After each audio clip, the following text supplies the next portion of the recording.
የአዲስ አበባ የበላይነት አብቅቷል። የስድስቱ አዳዲስ ሻምፒዮኖች መፈጠርና የኢትዮጵያ እግር ኳስ አዲስ መልክ። ሰላም ጤና ይስጥልን። የከስፖርት ባሻገር የዩቲዩብ ቻናል ቤተሰቦች፣ ባለፈው ቅዳሜ በኢትዮጵያ እግር ኳስ አንድ አዲስ ታሪክ ተጽፏል። የሲዳማ የቡናው ማህበረሰብና ደጋፊዎች ለ19 ዓመታት ሲመኙት የነበረው ከጫፍ ደርሰው ያጡት ያ ትልቅ ህልም በመጨረሻ እውን ሆኗል። ሲዳማ ቡና ባለፈው ቅዳሜ ከነገሌ አርሲ ጋር 1-1 በሆነ አቻ ውጤት ተለያይቶ ገና 2 ጨዋታዎች እየቀሩት የ2018 የኢትዮጵያ ፕሪሚየር ሊግ አዲስ ሻምፒዮን መሆኑን አረጋግጧል። ነገር ግን የዛሬው ፕሮግራማችን ስለ ዋንጫው አከባበር ብቻ አይደለም። ዛሬ ከስፖርት ባሻገር ሄደን የምንመለከተው የሲዳማ ቡና ሻምፒዮን መሆን በሀገሪቱ የእግር ኳስ የኃይል ሚዛን ላይ ያመጣውን ትልቅ መዋቅራዊ ለውጥ ነው። ለምን ሊጉ ከአዲስ አበባ ወጣ? የ6 አዳዲስ ክለቦች በ10 ዓመታት ውስጥ መፈጠር ትርጉሙ ምንድን ነው? አብራችሁን ቆዩ። መላኩ ወልደሰንበት ነኝ።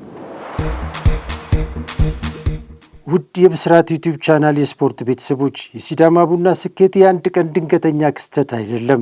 በ19 ዓመት የክለቡ ታሪክ ውስጥ በተለይ ባለፉት 10 ዓመታት ዋንጫውን ለመውሰድ ያልፈነቀዱ ድንጋይ አልነበረም። ማስታወስ ትችላላችሁ። በተለይ በ2011 ከጫፍ ደርሰው በጎል ክፍያ ልዩነት ብቻ ዋንጫውን ያጡበት ያ አሳማሚ ምሽት ለዛሬው ስኬት ትልቁ መነሻና የቤት ስራ መስሪያ ነበር ይላሉ የክለቡ አመራሮችና ታማኝ ደጋፊዎች። በ2014 እንዲሁ እስከ መጨረሻው ተፋልመው ነበር። አሁን ግን በ65 ነጥብ የዓመታት ጥማቸውን ቆርጠዋል። ታዲያ የዚህ ዋንጫ መነሳት ምን አዲስ ነገር አመጣ ካልን ትልቁን ምስል ማየት ይኖርብናል። ባለፉት 10 ዓመታት ውስጥ የሊጉን ዋንጫ ያነሱ 7 ክለቦችን ብንመለከት ከቅዱስ ጊዮርጊስ ውጭ ያሉት 6ቱ ክለቦች በታሪካቸው ለመጀመሪያ ጊዜ ሻምፒዮን የሆኑ አዳዲስ ኃይሎች ናቸው። ጅማ አባጅፋር፣ መቀሌ ሰባ እንደርታ፣ ፋሲል ከተማ፣ ንግድ ባንክ፣ ኢትዮጵያ መድንና ሲዳማ ቡና። ይህ ምን ያሳያል? ከአሁን ቀደም የኢትዮጵያ እግር ኳስ በአንድ ከተማ ማለትም በአዲስ አበባና በጥቂት ታሪካዊ ክለቦች ፍጹም ተጽዕኖ ስር የወደቀ ነበር።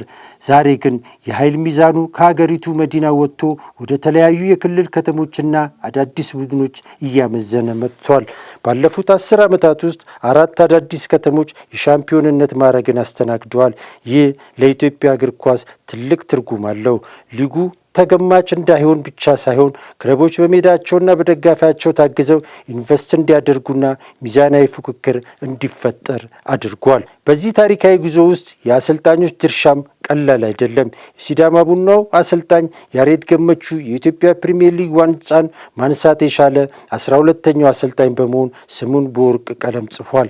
እንደነ ገብረመድህን ኃይሌና ስዩም ከበደ ያሉ አንጋፎች 3 ጊዜ በማንሳት ቀዳሚነቱን ቢይዙም ያሬድ ገመቹ ግን በአጭር ጊዜ የፕሪሚየር ሊግ ቆይታ ለዚህ ክብር መብቃቱ ትልቅ አሻራ ነው።